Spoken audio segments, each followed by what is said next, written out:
اللہ تعالیٰ نے ظلم کو حرام قرار دیا ہے۔ اب یہ ظلم کس چڑیا کا نام ہے؟ ہم نے ظلم کا دائرہ بھی بہت محدود کر دیا ہے۔ ہم سمجھتے ہیں کہ ظلم کیا ہے، کسی نے کسی کو تھپڑ مار دیا کمزور آدمی کو، جی یہ ظلم ہو گیا، یہ بھی ظلم ہے۔ میں یہ نہیں کہتا یہ ظلم نہیں ہے، لیکن میں کہتا ہوں یہ بھی ظلم ہے۔ کسی نے کسی کو گالی دے دی، یہ بھی ظلم ہے۔ کسی نے کسی کی غیبت کر دی، یہ بھی ظلم ہے۔ کسی نے کسی کی چغل خوری کر دی، یہ بھی ظلم ہے۔ کسی نے کسی کے ساتھ بددیانتی کر دی، یہ بھی ظلم ہے۔ کسی نے کسی کو دھوکہ دے دیا، یہ بھی ظلم ہے۔ کسی نے 2 نمبر چیز 1 نمبر کہہ کر بیچ دی، یہ بھی ظلم ہے۔ تو ظلم صرف اس چیز کا نام نہیں ہے کہ اب خدا نہ خواستہ کوئی بندہ کسی کو بندوق لے کر تو قتل کر دے، یہ ظلم ہو گیا، نہیں۔ ظلم کا دائرہ بہت وسیع ہے۔ اللہ کے حبیب صلی اللہ تعالی وسلم ارشاد فرماتے ہیں کہ اگر کوئی آدمی کسی سے قرض لیتا ہے،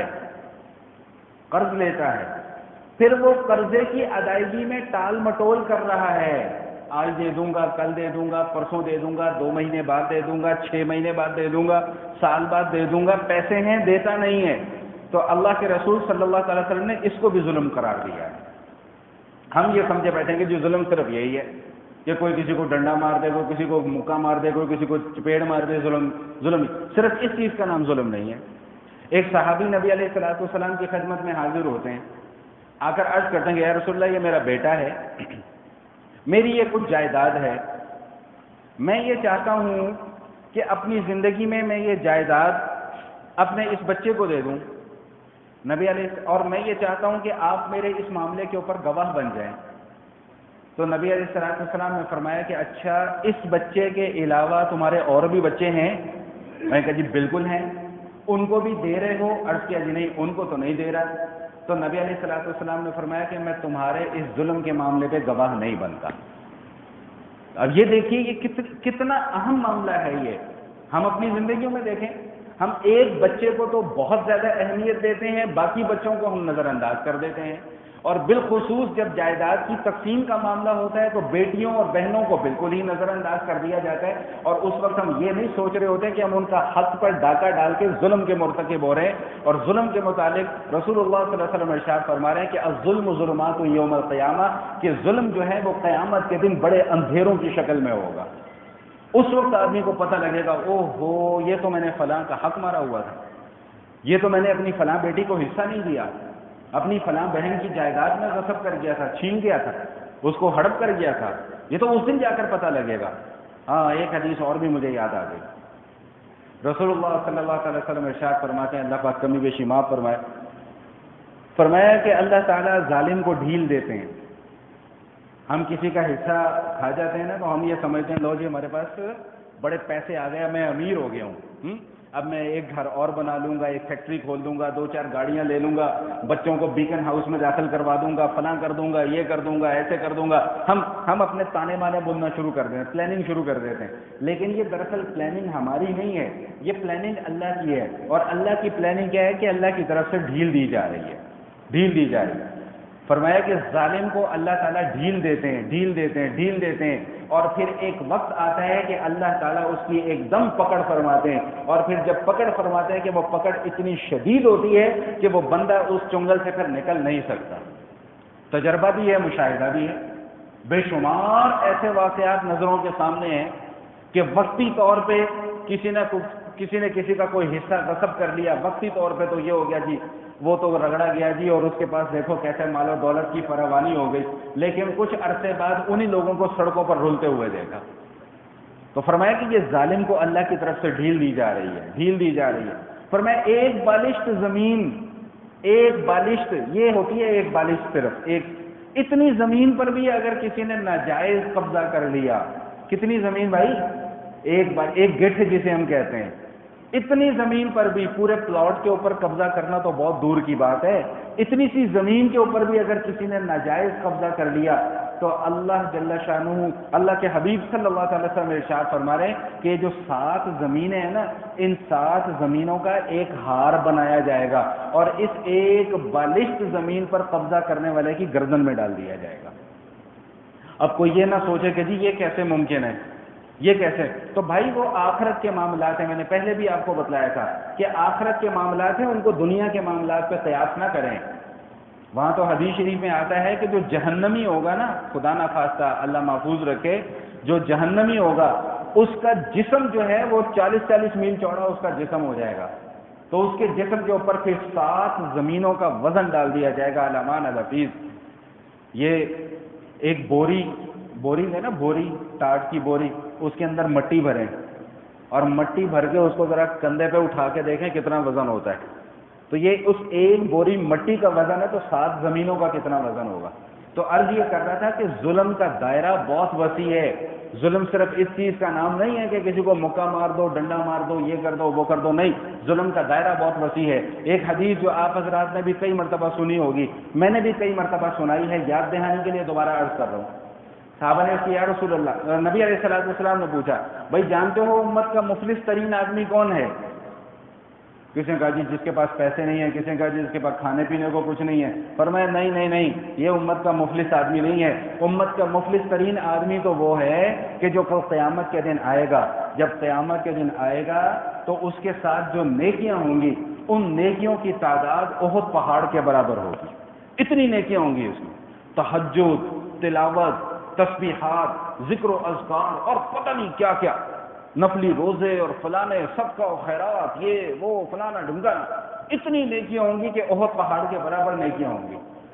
اللہ تو سب جانتے ہیں کہ اب اس بندے کے ساتھ آگے کیا ہونے والی ہے، وہ بندہ نہیں جانتا، نہ وہاں پر موجود لوگ جانتے ہوں گے۔ یہ قیامت کے احوال اللہ کے حبیب بیان فرما رہے ہیں، نہ وہاں پر موجود لوگ جانتے ہوں گے، اللہ جانتے ہیں کیا ہے۔ اللہ پھر بھی فیصلہ فرمائیں گے کہ بھائی اس کو جنت میں ڈال دو، جانتے ہیں کہ کیا ابھی ہونے والا ہے، ابھی تھوڑی دیر بعد کیا ہونے والا ہے۔ اللہ فرمائیں گے بھائی اس کو جنت میں ڈال دو۔ جیسے ہی اس کے لیے جنت کا پروانہ جاری کیا جائے گا، ایک آدمی اٹھ کر آئے گا، یا اللہ ٹھہریے ذرا ٹھہریے، میرا اس کے ساتھ کچھ حساب کتاب ہے۔ ہاں بھائی کیا حساب کتاب ہے؟ یا اللہ میں خلاصہ بیان کر رہا ہوں، خلاصہ مفہوم، الفاظ نہیں بیان کر رہا، خلاصہ اور مفہوم۔ یا اللہ اس نے فلاں موقع پہ میری چغل خوری کی تھی، اللہ اب اس سے پوچھیں گے وہ جو نیکیوں کا پہاڑ لے کے آ رہا ہوگا، ہاں بھائی تو نے کی تھی؟ اب وہاں پہ تو کوئی انکار کی گنجائش ہی نہیں ہے، وہ کہے گا جی بالکل کی تھی۔ تو اب دینے کو تو کچھ نہیں ہے، اب وہاں پر روپے پیسے سے تو کام چلنا نہیں ہے۔ ہاں یہ اس بات کو یہاں تک ذہن میں رکھیں۔ ایک حدیث اور میرے ذہن میں آ گئی، اس کا مفہوم کیا ہے کہ اللہ کے حبیب صلی اللہ علیہ وسلم ارشاد فرماتے ہیں کہ ظالم اور مظلوم کا خلاصہ حدیث کا کیا ہے کہ ظالم اور مظلوم کے درمیان وہاں پہ جب فیصلے کیے جائیں گے تو وہ روپے اور پیسے کی شکل میں نہیں ہوں گے، وہ نیکیوں اور گناہ کی شکل میں ہوں گے۔ ظالم کی نیکیاں لی جائیں گی، مظلوم کے نامہ اعمال میں ڈال دی جائیں گی۔ جب ظالم کی نیکیاں ختم ہو جائیں گی تو پھر مظلوم کے گناہ اٹھائے جائیں گے اور ظالم کے نامہ اعمال میں ڈال دیے جائیں گے۔ تو وہاں پر روپے پیسے سے تو جان چھوٹی نہیں ہے۔ فرمایا کہ بھائی اگر کسی نے کسی کے اوپر ظلم کیا ہے، یہ بھی حدیث ہے، کسی نے کسی کے اوپر ظلم کیا ہے تو اس دن کے آنے سے پہلے معافی تلافی کر لے، جس دن کوئی دینار اور کوئی درہم کام نہیں آئے گا، وہاں پر کیش کام نہیں آئے گا، بینک بیلنس وہاں پر کام نہیں آئے گا۔ تو وہ اللہ فرمائیں گے کہ ہاں بھائی تو نے چغل خوری کی تھی، جی بالکل کی تھی، تو تیرے پاس انکار کی کوئی گنجائش ہے؟ عرض کرے گا جی نہیں ہے۔ اچھا بھائی اس کی جو احد پہاڑ کے برابر جو نیکیاں ہیں ادھر سے اٹھاؤ نیکیاں اور اس مظلوم کے نامہ اعمال میں ڈال دو، ہو گیا۔ ہاں بھائی اور کوئی؟ ایک اور اٹھے گا، یا اللہ اس نے مجھے فلاں موقع پہ ناجائز تھپڑ مارا تھا، ہاں بھائی مارا تھا، جی مارا تھا، اب تو کچھ نہیں ہو سکتا، احد پہاڑ کے برابر جو نیکیاں اس میں سے کچھ اور اٹھاؤ اور مظلوم کے نام، اس طرح کرتے کرتے کرتے کرتے کرتے کرتے اس کی وہ احد پہاڑ کے برابر نیکیاں زیرو میں چلی جائیں گی۔ لیکن جو دعوے دار ہوں گے ان کی ابھی بڑی لمبی چوڑی لائن ہوگی۔ اب کیا ہوگا؟ اب یہ ہوگا کہ وہ جو مظلوم تھے نا جتنے بھی، ان سب کے گناہ لیے جائیں گے، اور یہ جو حاجی ثناء اللہ تھا جو اپنے آپ کو وقت کا جنید سمجھتا تھا کہ جی میں جنید بغدادی جیسا ہوں یا میں حسن بصری جیسا ہوں، میری تو اتنی نیکیاں ہیں، لیکن اپنے معاملات کو درست نہیں کرتا تھا، اب ان سارے مظلوموں کے گناہ اٹھائے جائیں گے، اور اس کے یہ جو تہجد گزار حاجی صاحب اور ذکر و اذکار کرنے والے حضرت تھے، ان حضرت کے نامہ اعمال میں ڈال دیے جائیں گے۔ اب ہو گیا کیا کہ چند لمحے پہلے اس کے پاس احد پہاڑ کے برابر نیکیاں تھیں، چند لمحوں کے بعد اب اس کے پاس احد پہاڑ کے برابر گناہ ہو جائیں گے۔ اب ہوگا کیا؟ اب اللہ کے حبیب فرما رہے ہیں کہ یہ ہے وہ شخص جو میری امت کا مفلس ترین آدمی ہے۔ ایک جملہ صرف آپ کی نظر کر رہا ہوں، اللہ کرے کہ میری یہ بات سمجھ میں آ جائے، اور اللہ ہم سب کو بشمول میرے، ہم سب کو اللہ پاک اس بات پر عمل کرنے کی توفیق عطا فرما دیں۔ وہ کیا ہے بھائی؟ ایک ہوتے ہیں ہمارے معمولات، ایک ہوتے ہیں ہمارے معاملات۔ ہم اپنے معمولات پر تو توجہ دیتے ہیں لیکن اپنے معاملات پر توجہ نہیں دیتے۔ جتنی ضرورت معمولات پر توجہ دینے کی ہے اتنی ہی ضرورت معاملات پر بھی توجہ دینے کی ہے۔ خدا را اپنے معاملات کو درست کیجئے۔ یہ میں اپنے لیے بات کر رہا ہوں، کسی اور کے لیے نہیں کر رہا، شاید میری اس بات سے دوسروں کا بھی نفع ہو جائے اور مجھے بھی فائدہ حاصل ہو جائے، لیکن اپنے معاملات کو درست کیجئے۔ یہ جو ہم ایک دوسرے کی جو ٹانگیں کھینچنے پہ لگے ہوئے ہیں نا، ہمیں اندازہ نہیں ہے کہ کل قیامت والے دن اس عمل کا ہمیں کتنا شدید خمیازہ جا کر بھگتنا پڑے گا، ہمیں اندازہ نہیں ہے اس بات کا۔ ہمارا کام تو ہے آپ لوگوں کے سامنے بیان کر دینا جو کچھ اللہ پاک نے ہمیں سمجھایا ہے، اور خود بھی عمل کی کوشش کرنا، دوسروں کو ترغیب دینا۔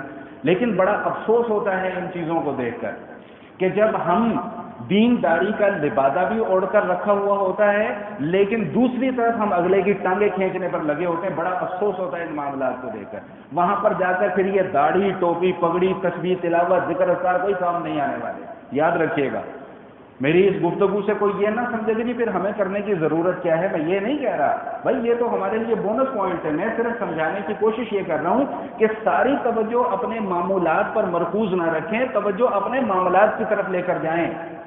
اپنی فلیش بیک میں ذرا جا کر دیکھیں کہ کہیں ہم نے کبھی کسی کے ساتھ غلط معاملہ تو نہیں کیا ہوا ہے، اگر کیا ہوا ہے تو آج بھی وقت ہے، ہمیں آج ہی تلافی کر لینی چاہیے۔